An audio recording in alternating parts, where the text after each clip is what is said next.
Hello everyone, welcome back to my channel. My name is Ellie and this is Elli'sSims. If you're new here, welcome. It's nice to have you. Got my coffee and I'm ready to go. Today I'm going to introduce a new series.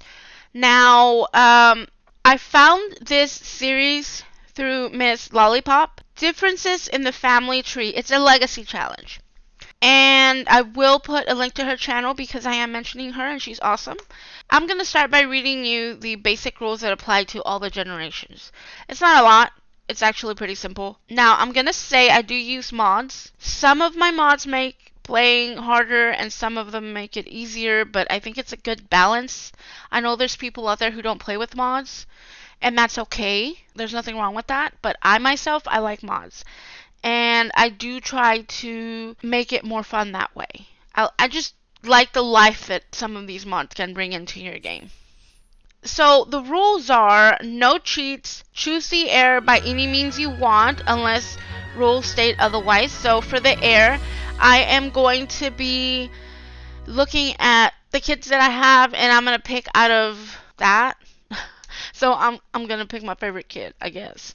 And it says, feel free to skip any objectives you find tedious, boring. This is supposed to be fun. So if I find something tedious, I'm not going to do it. Let's see. This is a skill-based challenge as well, I have to say. So a lot of the gameplay involves just me running around, not doing anything interesting. So I'm not going to film that. I will film when something happens or when I'm going to do an event, just anything fun like that. But y'all don't need to watch me gather. Y'all don't need to watch me paint for hours. You know, things like that. So there are optional goals for this legacy. One is pet legacy. That means you start off with a pet and then you have that pet have children. But I'm not going to do that because the pet lifespan is a lot shorter than the sim lifespan. And in the past, when I've tried to do things like that, I end up with a bunch of little kittens and little puppies because I don't like to get rid of them. It's the same thing in real life. I have so many pets. My husband, poor thing. But, yeah, I'm not going to do that. I will have pets. I'm just not going to worry about them having babies. Let me see. It has a special, like I said, the heir. I'm just going to pick it. But it recommends that I do top-notch toddler, so that might be a way that I pick my heir. If I have my first child and I don't reach top-notch toddler with that child, then I will move on to the next one. Now, that being said, if she or he, because it could be male or female, if they only have one child, then that is the child that will move on. It doesn't matter if they don't get top notch. It's not a must. One thing I will implement though is family vacations. So they're gonna go at least once per generation to have a big family vacation. Now, if I can bring previous Sims from the previous generation, then I will do that. If I can't, then I'm not going to worry about it. You know, we'll just do immediate family vacations. And I might do more than one. I probably will. Okay, so that's it for the overall rules. Now, I'm starting with Generation 1. And for my Generation 1, I downloaded a sim. And I thought she's just so cute. I love her. And her name originally was Penelope Childs. Okay, sorry about that. I'm looking at my notes. So she is made by Lovebut1019. I also downloaded a small home for her. I started off with the idea of a tiny home, but I just didn't end up staying with that. Okay, so this little home is the Suns Creek Cottage, and it was created by Elmore, and I got it off the gallery. Of course, I went in and I took a few things out and I made it my own. Okay, so here's the story. It says, your family was always into the farming deal. They spent their days working hard and asked for their children to do the same.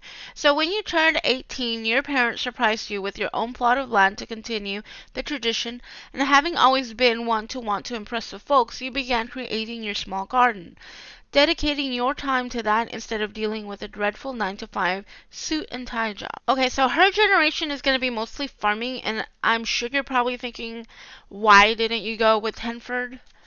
But I have a good reason for that. It's because of the objectives. We have to grow a garden with every type of plant from the store in it. have a cow plant, have a bee box and a bug box, have and complete one of the nature aspirations, live off the land, have wind turbines and solar panels and make food using your garden, have a boy and a girl, keep trying till you do, catch or discover every type of fish, base game at least, marry a gal guy who loves outdoors, master fisherman skill, master garden skill, master herbalism skill. The optional goals are meet the hermit of Granite Falls, join a gardening club and meet on Sundays, become a plant sim, make a greenhouse, join the botanist career to spice things up, get Patchy the straw man to help. Okay, so having read those goals, that's why I did not choose Henford. It does not say anything about having animals. It doesn't say anything about the townsfolk in Henford or anything like that.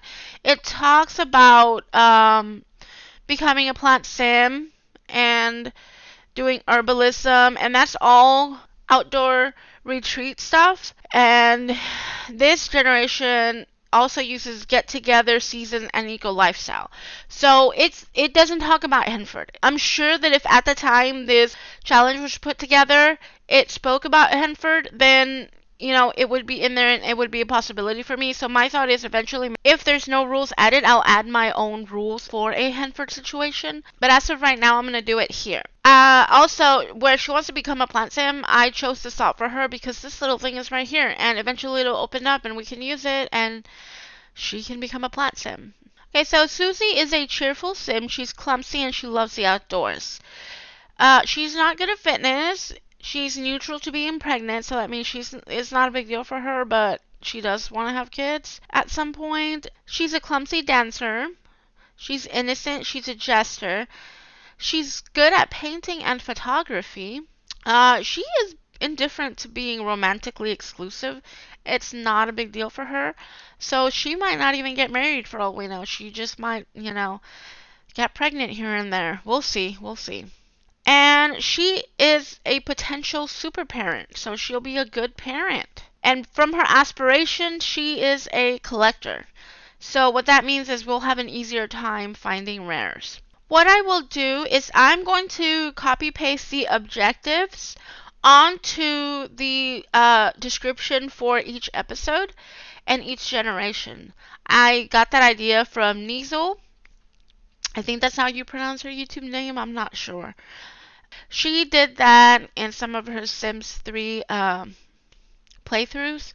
So I thought that was a really good idea, and it'll make things easier so you can see what I've already done, especially since I'm not going to play continuously on camera. I also downloaded one more sim because I needed her to have Sims out there that love the outdoors that can be potentially parents with her. So I think I downloaded Justin Bew from the Simmons family by Fantasia YT. I think that's actually YouTube Fantasia. I'm not sure. I watch her too, but I've never downloaded anything off the gallery from her. It's a big coincidence, but I love it. I did change them up a bit, but you'll see them. I made him her neighbor. I don't know if he's out here. Oh, here he is. So this is Justin Bew. I don't know if I changed his name. No, Dan Simmons. That's his name. I gave him skin details. I changed his hair. I changed some of his outfits because I don't really like a lot of the in-game outfits. I feel like it's really difficult to dress males in The Sims. They just don't have a lot of good stuff for them. It's just annoying. And I also made this guy over here.